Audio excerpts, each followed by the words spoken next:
大家好，我係咖喱人。今集咧想同大家一齊傾下關於 YouTuber 呢一個工作啊。上個星期咧咁啊睇新聞報道咧就話有一位女 YouTuber 啦，咁啊即係做到好心灰意冷啊，咁啊諗住咧想退出呢個 YouTube 界嘅。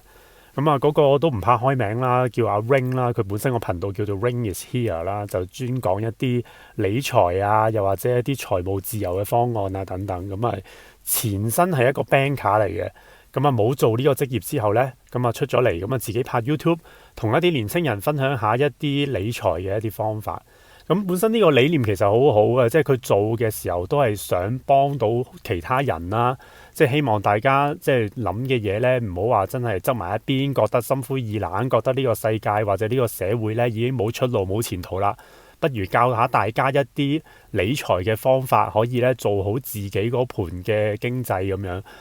即係呢樣嘢係好好嘅一個概念嚟嘅，亦都可以幫助到好多人嘅。但係奈何，即係佢一路做落去嘅時候呢，就係越做越心淡啊！即係覺得自己無論幾努力付出咗幾多私人時間都好，最終呢都係敵不過 YouTube 佢嗰個演算法則嘅。嗱，我自己都拍咗 YouTube 一段時間啦，可能冇佢咁耐啦，冇其他一啲出名嘅 YouTuber 做得咁成功。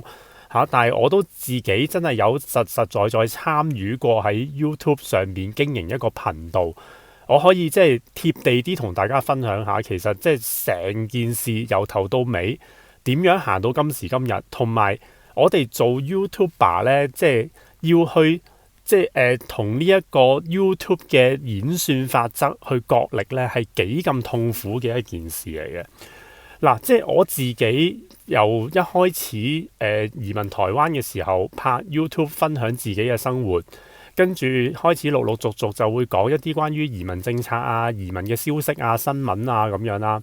咁最初個理念我都話啦，其實就係自己行移民台灣呢條路嘅時候，發覺網上邊好少人分享一啲在地嘅台灣生活資訊。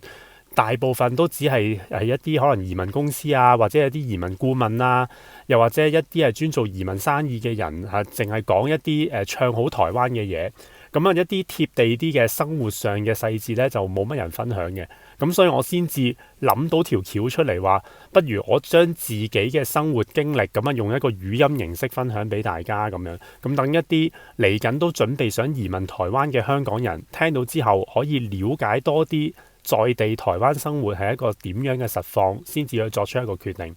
咁原意其實都係諗住希望即係將自己嘅生活分享俾人，幫到下一啲其他同路嘅香港人。咁但係做下嘅時候呢，慢慢都會發覺，哇！啲影片呢，即係要衝破 YouTube 呢一個演算法則呢，其實真係相當之困難。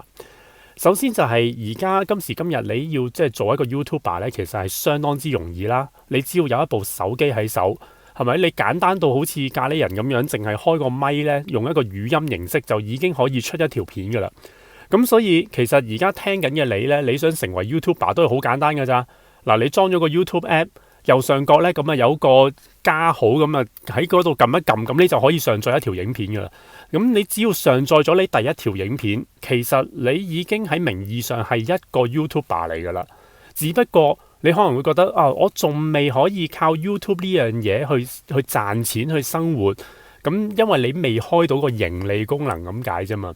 咁但係做一個 YouTuber 其實簡單到就係你上載一條影片就係一個 YouTuber 噶啦。同樣地，你要退出 YouTube 都係好簡單嘅，你唔再繼續上載影片，你就退出咗 YouTube 噶啦。跟住過2個禮拜之後，你突然之間發蹄騰再上載一條影片，咁你咪復出咯。其實就係咁樣啫嘛，係好輕鬆、好簡單一件事嚟嘅。咁但係正因為呢樣嘢咁簡單呢，當然就會係好多人都而家有能力成為一個 YouTuber 啦，因為基本上呢樣嘢係冇門檻冇成本噶嘛，任何人有部手機喺手，中意咧就拍下啲風景嘢又得，中意咧就影下自己又得，中意嘅話咧好似我咁吹水講下嘢亦都得。咁其實就好多唔同嘅題材都可以拍攝成為影片嘅。咁只要你上載嘅影片開始有觀眾留意，開始有流量，開始有訂閱，慢慢你呢一個頻道咧就會成型噶啦。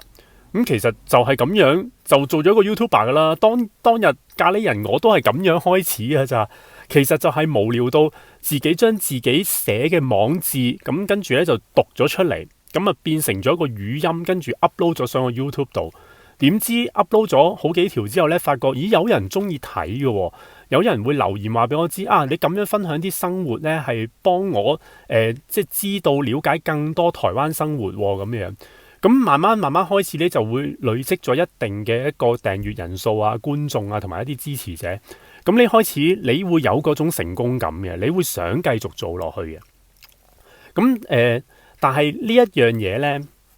好就好在就係、咖喱人我咧就唔係靠 YouTube 呢樣嘢生活嘅，因為有好多好成功、好出名嘅頻道，佢直情係將 YouTube 呢樣嘢當咗係一盤生意咁樣去經營，因為佢係完完全全係真係賺取嗰個廣告盈利啦，又或者係同一啲廣告商合作啊，去做一啲業配啊等等，去收取一個廣告費啊。咁當你一發展到咁樣嘅時候咧，其實就將 YouTube 呢樣嘢變成一盤生意啦，係咪？甚至乎有啲人做到直情可以攞嚟上市都得噶嘛。咁但係我又覺得其實 YouTube 呢樣嘢咧，作為一門生意又或者係一個業務嘅話咧，就未必能夠持久嘅。我稍後先再講呢一樣嘢。我想翻轉頭講翻就係要成為 YouTuber 呢一樣嘢先。如果大家即係覺得話 YouTuber 呢個工作，哇真係超筍啊，簡直一份即係天堂夢想嘅工作，又唔需要特定翻工時間完全係自由身啊，中意湊仔啊湊仔，中意去旅行啊去旅行，揸住部機求其吹兩句影兩條片，跟住然之後就有錢收啦。哇 dream job 啊，簡直係。我想話其實並唔係咁樣嘅。嗱，你要真係能夠靠 YouTube 呢樣嘢去賺取收入嘅話，首先你先要達到 YouTube 要求嘅門檻啦。即係最簡單個門檻就係你先要達到1000訂閱，同埋你所有嘅影片加埋咧，要累計有超過4000小時嘅瀏覽時數嚇。即係我當年都係咁樣嘅，而家唔知個門檻有冇改變到啊？好似都仲係一樣嘅。咁你初一開始你上載影片嘅時候，當然唔會有人睇啦，因為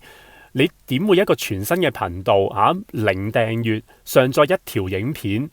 基本上 YouTube 係唔會將你嘅影片係推播出去嘅，係根本冇人會知你上載咗條影片。你唯一就係靠自己啲親戚朋友自己喺個 WhatsApp group 度呼籲下啲朋友幫你撳下啲流量啊，幫你訂閱下。咁你最多可能你累積到100幾十咯，或者你朋友多嘅，可能你有幾百訂閱咯。但係即係一開始你要達到佢呢一個攞得盈利嘅門檻，即係所謂1000訂閱加4000小時瀏覽咧，其實都真係需要一段嘅時間同埋一定嘅苦功嘅，唔係咁容易嘅。咁好啦，到你突破咗呢個位嘅時候，哇，終於可以啟動到個盈利功能啦，可以落廣告啦，YouTube 開始有分成俾你啦。咁你就會有嗰個成功感啊，同埋當你達到已經有1000人肯訂你，亦都每條片出嘅時候，大概可能都有幾百個 view 數啦。我相信，因為你已經有成4000小時嘅瀏覽時數，相信你每條片咧應該已經累積有一定嘅瀏覽量。咁你開始你會有嗰種成功感，你亦都有嗰種使命感嘅。如果你一開始嘅時候你經營個頻道目的係想分享一啲資訊去幫助人嘅時候，而有啲人可能留言俾啲支持你，又或者佢靠呢個訂閱同埋俾 like 去認同你呢一個理念嘅時候呢，你開始你有嗰種使命感，覺得我想繼續做落去啊，我想繼續即係用呢個模式去幫助更多嘅人。嗱，我唔會講到好偉大話咖喱人，我即係經營個頻道呢係無私奉獻，我要拯救世人。我又覺得唔係咁樣嘅，即係你拍條片出嚟，有啲人當然就係為咗要賺取個盈利啦，當係一盤生意咁樣去經營啦。咁但係咖喱人我唔使啊，正如頭先我所講嗰位阿 Ring，佢都唔使噶。其實佢自己都係已經靠自己嘅理財方案一早達到咗個財務自由嘅，即係佢係唔使靠 YouTube 嚟開飯嘅。咁但係點解佢都要經營個 YouTube 經營到咁大壓力呢？原因就係其實當你一開始咗 YouTube 呢條路之後呢，慢慢其實你就會落咗去一個輪迴裏面咁樣，你係越做得好，你就越想做得更好嘅。即係你一拍開咗一條片，開始有一定嘅粉絲支持你去定時定候聽你嘅節目，你就會想繼續做落去，你好想做得即係俾自己一個挑戰咁樣啦，好想做得更好，俾更多嘅人去睇到嘅。正如你好似你唱歌咁樣啫嘛，即係你興趣你係唱歌，你唔係為錢而唱嘅，你純粹為興趣而唱嘅。咁但係你唱得歌，你梗係想有聽眾，你梗係想有知音人噶嘛。你唔會又閂埋到房門自己唱啊，唱完一輪浮誇，跟住然之後好嗨。可能有啲人會係咁樣嘅。咁但係即係正如我哋 YouTuber 一開始我哋出條影片出嚟，即使我哋唔係為咗生活，為咗賺錢，即使我哋唔係話有嗰種咁嘅好崇高、好偉大，話想要拯救世人、幫助萬民嗰種理念，但係我哋拍得一條片出嚟，當然係想有觀眾睇啦，同唔同意？如果唔係嘅話，我拍完條片，我收埋自己喺電腦 hard disk 度，跟住然之後慢慢對住去自嗨就得啦。咁我就唔需要喺一個公眾平台度發布啊。喺一個公眾平台度發布，可能係純粹因為個 YouTuber 自己一個理念嚟嘅。正如好似阿 Ring 咁樣，佢想分享自己呢一啲理財嘅方法，等多啲年青人可以參考得到，可以大家都係脫離呢一個苦海咁樣啦。咁佢拍得條片出嚟，當然係想有人睇嘅嚇。我錄得一條片出嚟，我都希望係多人睇嘅。咁呢一樣嘢係即係冇壞㗎。我哋唔係話要為咗要錢，為咗要啲咩廣告收入，係咪？咁但係當你一拍完條片之後嚇，好俾心機做咗好多嘅 research， 做咗好多嘅資料搜集，做咗好多嘅事前準備，寫好晒成份廣告，列晒啲 point， 點樣去同大家分析而家一個時事嘅情況。哇！跟住出嚟之後，發覺 YouTube 一下子佢覺得你條片唔受歡迎，佢唔幫你推播，然之後就直接將你打入冷宮。其實個感覺呢係真係好心淡嘅，係會越做越心淡嘅，因為你好似覺得我付出咗好大嘅努力我亦都唔係話望回報，亦都唔係求出名，純粹只係希望有一個平台將自己嘅聲音傳達出嚟咁解嘅啫。咁但係你就係突破唔到 YouTube 嗰個演算法則呢，就已經令到你個人呢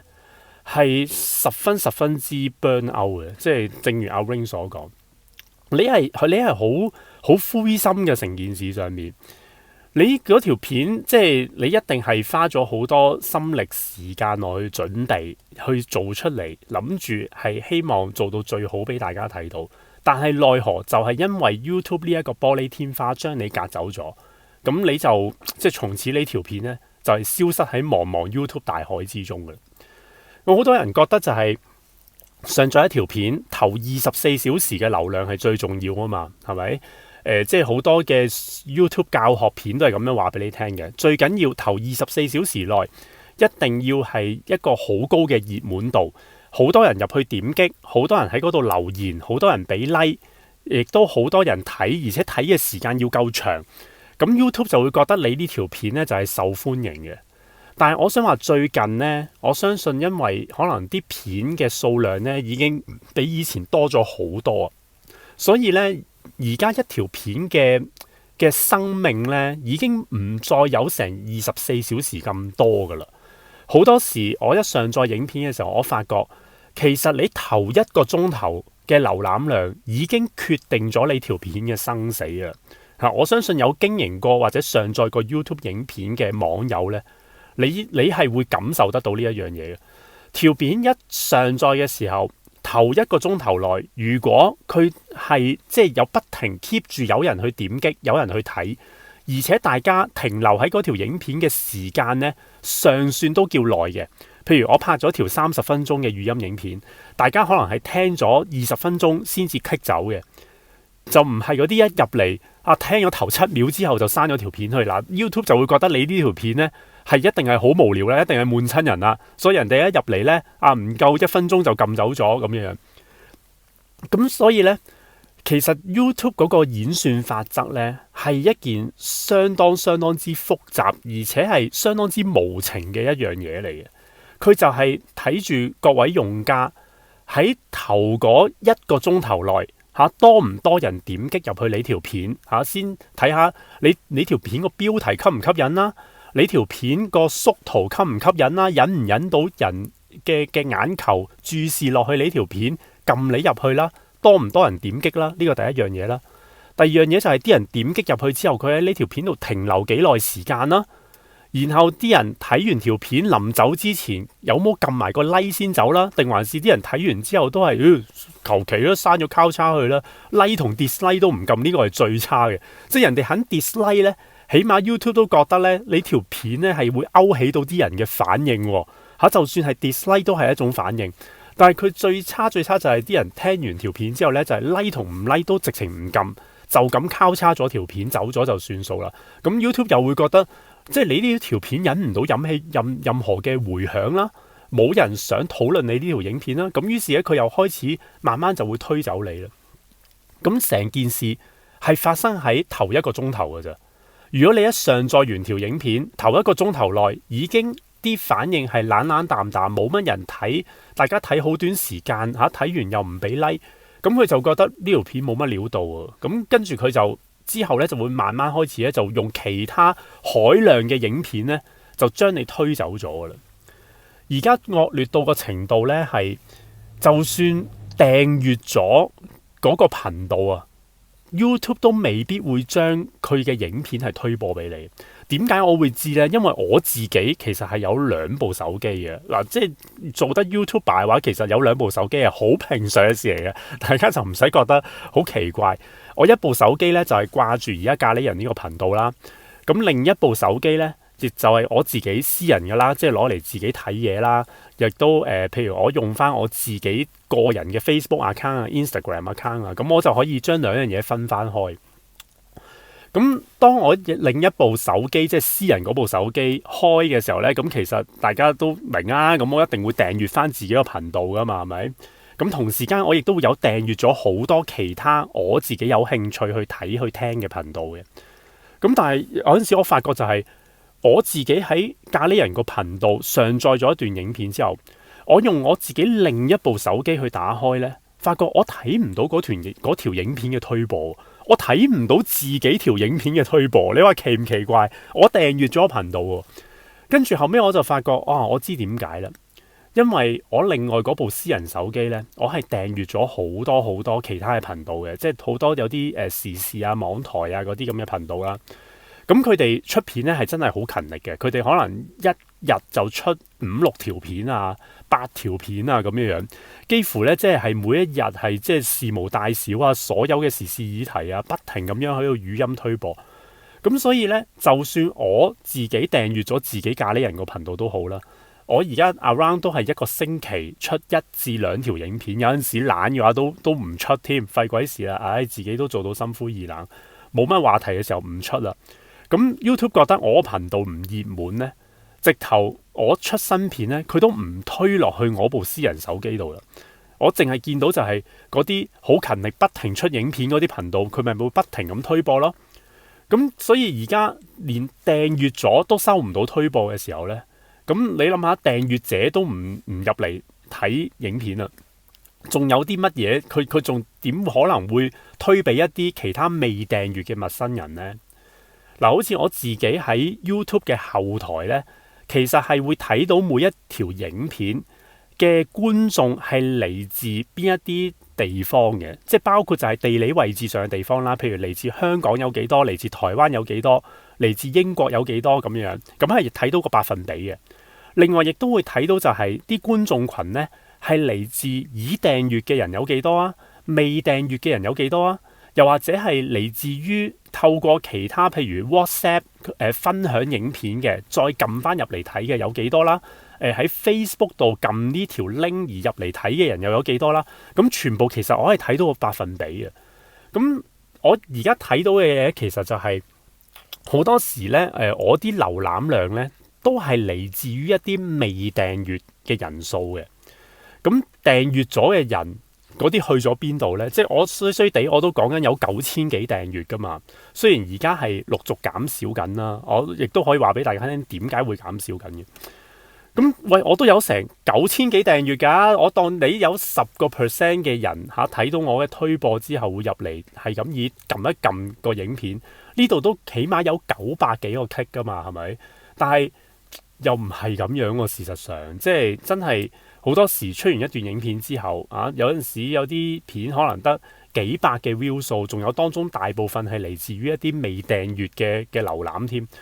咁證明就係一樣嘢，原來就算大家訂閱咗咖喱人個頻道呢，可能我出影片，其實 YouTube 都唔會推播俾你㗎啦。所以而家 YouTube 嗰個演算法則呢，真係非常非常之咁嚴苛嘅，即係你真係要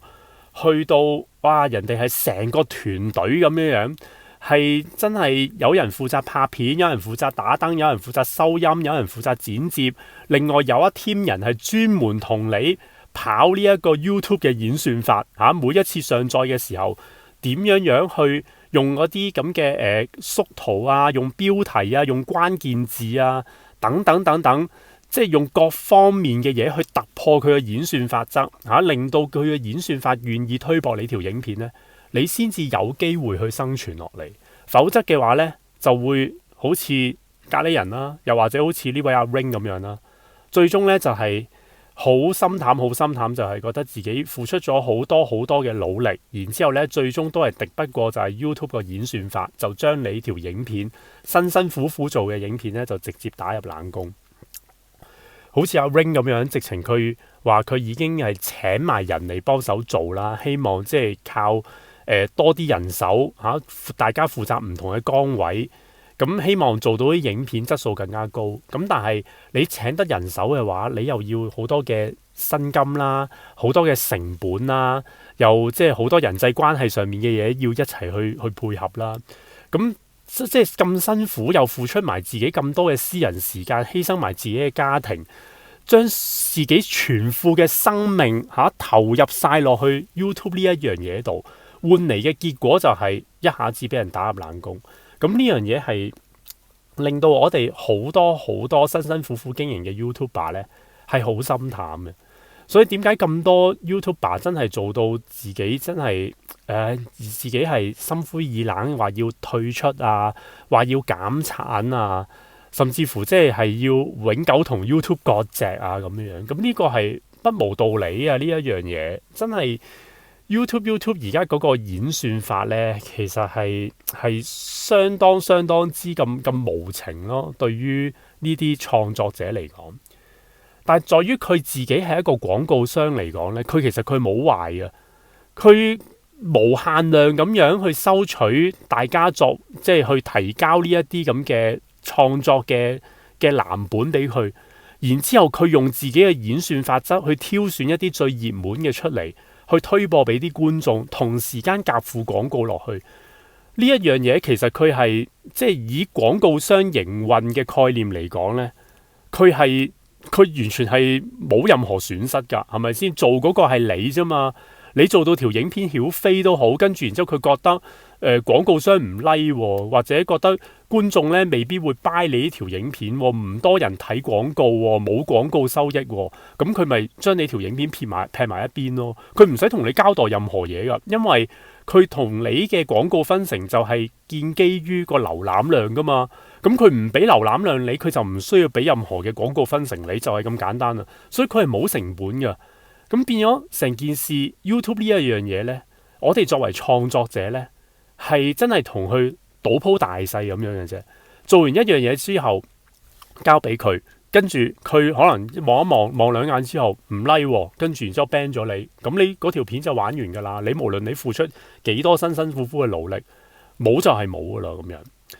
咁加上最近啦，翻轉頭講下點解即係個訂閱人數咧會係慢慢下跌中嘅咧？因為較早前咧 Google 其實就宣布咗咧，就話將一啲閒置嘅戶口咧就會陸續咁樣刪除噶啦。咁譬如如果你嗰個戶口咧開咗一段時間，例如超過2年，你都冇 log in 過嘅話咧，咁佢就會覺得你呢個係個閒置戶口嚟嘅。咁佢 send 2次提示信息俾你，咁發覺你都係仲係冇回應，冇做任何動作嘅，即係你連呢一個提示信息都睇唔到啊！即係你冇 log in 過啦。咁佢咧過咗一定時間之後咧，佢就會刪除你個戶口噶啦。咁所以如果有一啲account 可能係好多年前開咗嘅，跟住佢撳咗個訂閱掣，但係之後咧佢就一直都冇用過個 account 啦嚇，擺咗喺度完全冇喐過嘅咧。咁而家 Google 咧係會陸陸續續咧慢慢係會刪除呢啲戶口嘅。咁所以如果我哋即係作為 YouTuber，我哋個訂閱人數快唔過佢刪除嘅話咧，你就會見到自己個頻道個訂閱人數係會下跌嘅。譬如好似我咁樣啦，我咁鬼懶呢啲，即係都唔多點出片嘅。咁當然即係冇乜咁多人會留意到我個頻道，或者會繼續增加個訂閱數啦。好多時都係現成而家一直支持開我嘅網友繼續留喺度，即係繼續支持我發布嘅影片啦。咁但係當我唔係好似其他嗰啲 YouTuber 咁勤力，日日出片，日日出幾條片嘅時候呢，個頻道唔係太過熱門，就自然唔會話太多人繼續增加訂閱嘅。咁加上 Google 又陸陸續續開始刪除一啲閒置戶口，咁所以咧慢慢就會見到自己嘅訂閱人數咧開始係個位數咁樣去下跌啦嚇，每隔幾日又跌一個，每隔幾日又跌一個咁樣。咁其實呢啲係俾佢刪除咗嘅戶口嚟嘅，咁呢個好正常嘅。咁呢一個亦都係好多 YouTuber 而家一啲即係有另一個新嘅挑戰啦，就係要追自己個訂閱人數啦。但係你死追爛追都冇用啊！正如好似我都話啦，而家就算訂閱咗呢，佢都未必會推播你嘅影片啊！唔係淨係我係咁樣發生嘅喎。睇下阿 Ring 分享嗰條影片，佢都係咁講噶。佢個頻道訂閱人數已經有20幾萬噶啦，但係佢之前出咗一條同 AI 相關嘅影片呢，竟然得8萬幾 view 啫嚇。當中仲扣除埋一啲係嚟自非訂閱人數嘅話呢，其實你睇到根本 YouTube 都唔會將佢條影片推晒俾佢嗰20幾萬嘅訂閱者啊！正常嚟講，即係你訂閱得嘅話，你一定係支持嗰個頻道或者認同嗰個頻道嘅理念。咁如果即係呢啲訂閱者一收到呢個頻道嘅推播，大部分啊好大機會啊都會 click 入去睇啊。就算係我都話啦，當你有10% 嘅人入去睇好未啊？算好少啦，係嘛？即係10% 嗰啲係訂閱者嚟嘅，係真係支持你嘅粉絲嚟嘅。咁阿 Ring 個頻道20幾萬。你有10%，起碼都有2萬幾 view 係攞到翻嚟啊嘛！即係點睇都冇可能一個20幾萬嘅頻道出條影片出嚟，竟然係冷漠到只係得8萬零 view 咯。喂，我衰衰地啊！我個頻道得9000幾人訂閱，有陣時我出條片熱門少少啊，都有1萬幾2萬 view 啦，係咪？咁佢一個20幾萬嘅頻道，仲要係成個團隊幫佢咁樣去做。哇！咁重成本去做完之後，跟住只係得個8萬幾 view 咧，其實係真係相當之坎坷咯呢一樣嘢。所以其實 YouTuber 咧唔係大家眼中覺得啊真係咁輕鬆、咁 dream job 嘅一樣嘢嚟嘅。其實我哋即係喺背後做好多嘅工作咧，好多嘅辛酸係不為外人道啊！就算好似而家咖喱人我咁樣純粹語音分享嘅，咁其實之前我有好多分享時事啊，分享同一啲政策相關嘅嘢啊，我每做一集節目之前，其實我都係要花好多時間去做資料搜集，搜集完嘅資料翻嚟自己要消化啦，亦都要 fact check 啦。有陣時可能睇完一篇新聞報導啊，講而家台灣移民嘅一啲情況。咁佢裏邊引述咗一啲數據，我要自己再抄一啲可能移民處嘅統計資料出嚟，比對翻嚇，到底佢講嘅嘢會唔會係啱啊，定係還是有誤導性啊？咁呢度我都要自己去求證嘅。好啦，做完一輪之後，仲要列咗一啲 point form 啦。大家唔好諗住我一開咗支咪之後就可以一輪嘴係咁講，唔係㗎。其實除非好似我而家咁樣啦，呢啲咁嘅吹水節目咁樣，咁啊諗到乜啊照爆肚講乜嘢啦。但係如果一講開一啲時事啊、一啲政策啊、一啲統計數據嘅嘢啊，其實真係要逐點列晒 point form 出嚟啊！我成個分析係會點樣個走向係點樣講，亦都唔係一剔過可以錄得完嘅。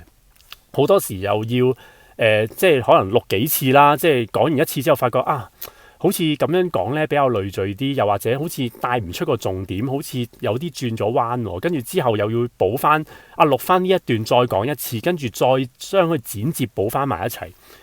如果好似我之前咁樣分享自己嘅生活片段呢，仲大鑊，即係真係要揸部機呢，影完啲片之後呢，將全部一段段呢一啲斷斷續續嘅影片又要剪接，又要接合，中間又要加過場效果，然之後就要錄旁白，跟住仲要上埋字幕。其實一段可能大家睇到好輕鬆10零分鐘嘅影片啦，我背後係花咗超過10個鐘頭時間去做，絕對唔少嘢嘅，真係㗎。特別係打字幕嗰部分啊，真係好花時間嘅。所以後嚟我都算啦，我都要撥翻少少時間，真係要顧翻自己嘅感受同埋自己嘅家庭。所以而家大部分你見我都係語音形式啦，亦都唔上字幕啦，因為真係冇可能俾 YouTube 咧完完全全咁佔據晒我啲時間。咁但係有啲網友可能聽到呢度就會覺得，咁你講到咁你又做係咪？咁我一開始講咗啦，其實雖然我同阿 Ring 呢種人都係一樣大家都係算係達到財務自由啦。我哋唔係為錢而做嘅，亦都唔係為拯救世人而做嘅。但係 YouTube 呢一樣嘢就好似一個無間地獄咁樣，即係你一開始咗之後，你喺嗰度建立到一份成功感，同埋一班嘅支持者能夠定時定候咁樣去聽你講一啲嘢。你好想透過呢個平台繼續將自己嘅一啲想法、一啲嘢係去喺一個公開嘅平台度去發聲、去講出嚟，去俾多啲人去知道。無論係因為一個咩原因都好，咁所以當一開始咗做呢一樣嘢嘅時候，你自然你會好有心想繼續想做落去嘅。你係好似搣唔甩呢鋪癮咁樣嘅。雖然唔係為錢，唔係為理想，但係你係好似有嗰種使命感，覺得我一定要為咗呢一班即係志同道合、認同我嘅人，我要繼續咁樣去堅持落去咯。咁但係當你辛辛苦苦咁堅持落去，但係你得到嘅結果又係點樣呢？原來就係俾 YouTube 呢個無情嘅演算法將你呢就係判咗死刑咁樣。咁等你令到你呢，即係好多人做到真係崩潰啊、心灰意冷啊咁樣，係咪？甚至乎有啲人做到情緒病都會有啊。好似舊年我見到熊仔頭係一個我一直睇咗好耐嘅頻道，佢拍嘅影片係相當之咁高質，但係佢自己呢，都真係為咗即係經營 YouTube，搞到自己都有拍到真係有情緒病啦，拍到抑鬱咁滯啦。咁又為咗啲乜嘢呢？係咪先？所以最後講啦，其實即係無論大家係咪打算想拍 YouTube，定還是想成為一個 YouTuber 都好，YouTube 唔係你想象中一個咁理想嘅行業嚟嘅。即係當你一開始咗之後，你會發覺你嘅人生可能就全副精神係擺晒落去 YouTube 度，而你得到嘅回報呢，係絕對係不成正比嘅。我想話，而且我相信啦，YouTube 其實可能只係喺呢10零20年間喺呢一個世代裏邊嘅一個產物嚟嘅啫，佢唔會持久嘅。即係如果有啲人會覺得我想將 YouTuber 成為一個終身職業嘅話呢，我諗千祈唔好咁諗啦，因為而家嘅科技基本上係日新月異啊嘛。正如我讀中學嘅時候我同大家係玩緊呢個 ICQ 嘅，咁樣。咁喺 ICQ 上邊可以同人 random chat 啦，識到啲朋友啦，跟住然之後可以喺上邊同人打字啦。喂，過咗幾年之後，已經冇人會同你講話玩咩 ICQ 啊？可能而家有啲網友喺度聽緊，都未必知我講緊乜嘢 ICQ 係乜嘢嚟㗎，係嘛？過幾年之後，跟住全部人突然之間就已經玩 MSN 啦，你有冇 MSN 戶口啊？仲咩 ICQ 啊？俾個 number 我咩嚟㗎？係咪？跟住 MSN 年代好快又完結啦！突然之間智能手機一出嘅時候，大家轉晒 WhatsApp 啊、Line 啊、Signal 啊，用晒呢一啲咁嘅通訊模式㗎啦，已經轉換晒啦。所以 YouTube 呢一個影片嘅平台，好好可能喺過多10年8載之後，大家亦都唔會再用呢個模式去睇影片或者去收聽語音節目噶啦。到時已經又發展咗唔知另一樣嘢啊，可能唔係智能手機都唔定噶啦。可能所有呢一啲咁嘅通訊咧，已經係植入咗噶啦，植入咗喺我哋身體人腦裏邊噶啦。當我哋傳播信息嘅時候，個腦一諗嘅時候，對方腦裏邊個晶片已經即時接收咗，咁已經過咗去噶啦。第時推播廣告嘅時候咧，係唔需要望住個手機熒幕噶，係直接投射咗落去你個腦度啊！我覺得誇張啲啦，但係我想話，即係 YouTube 唔可能係一樣即係長久嘅嘢嚟嘅，佢最終有一日佢都可能會沒落嘅。所以我會覺得而家今時今日即係仲係有人繼續用 YouTube 呢一個平台去接收資訊嘅，咁我咪透過呢一個最受歡迎嘅平台去發布一啲資料咯、資訊咯，或者係一啲節目咯。咁去到有一日突然之間 YouTube 唔再流行嘅時候，大家唔再睇咖喱人嘅頻道，我亦都唔會覺得有啲咩出奇。到時可能係用咗第二種嘅平台、第二種嘅模式去繼續同大家分享，去繼續同大家廣播。咁人生就係不停咁樣去轉變㗎啦，所以我唔會投放好多嘅心力時間落去呢個 YouTube 度嘅。就算我話我個頻道每星期更新影片，有陣時我嗰段時間好似譬如對上嗰個星期我喉嚨即係又有啲問題沙咗咁樣，咁我真係做唔到節目，咁我就算數啦，即係我就 let go 㗎啦，因為我覺得冇必要為咗同 YouTube 角力，或者為咗 YouTube 呢一個包袱去影響到自己即係咁多嘅生活質素咯。咁所以即係打算即係經營 YouTube 嘅你，又或者想了解多啲 YouTuber 係一個點樣生活嘅你呢，你都可能可以用我呢一種咁嘅思維啦，純粹當 YouTube 係一個